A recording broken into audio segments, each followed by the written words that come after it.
সকালে ঘুম থেকে ওঠার পর একদম যেন কোনো কাজকর্ম করতে ইচ্ছা করে না। প্রথমে তো রান্নাঘরে গিয়ে একটু বাসনগুলো সব বাইরে বের করে আনলাম। আজকে বাইরে বসেই বাসনগুলো মাজবো। সেই তো জল টেনে টেনে নিয়ে গিয়ে রান্নাঘরেই বাসনগুলো মাজতে হয়, তাই ভাবলাম আজকে বাইরে বসেই মাজি। বাসনগুলো সব মেজে নিয়ে এরপর ব্রাশ করে নিচ্ছি। হাত মুখ এখনো ধোয়া হয়নি। সকালে তো খাবারের জন্য আমি তেমন কিছু বানাই না, কিন্তু আমার পাশের বাড়ি যে দিদিটা, উনি তো হাসপাতালে ভর্তি, তাই ওনার জন্য সকালে কয়েকটা রুটি বানিয়ে দেবো। আর এদিকে দেখো, ও আবার এদিকে ভেন্ডি ভাজা করছে। রুটি আর ভেন্ডি ভাজাই হবে আজকে সকালে সবার জন্য। রুটিটা বানাচ্ছি, এদিকে ও কিন্তু আমাকে অনেকটাই হেল্প করে দিচ্ছে। যেহেতু সকালেই খাবারটা নিয়ে যাবে, সেই কারণে খুব তাড়াহুড়ো লেগে গেছিল। ওই দিদিটার খাবারটা রেডি করে তারপরে বাকি রুটিগুলো আমি আস্তে আস্তেই ভেজে নিয়েছি।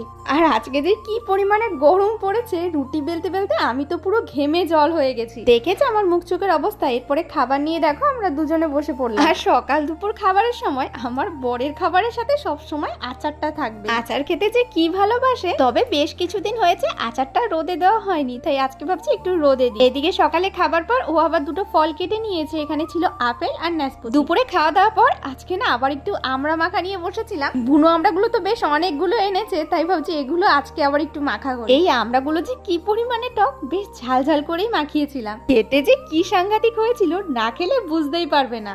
আমার তো এখনই জিভে জল চলে আসছে। তোমাদের কি তাই?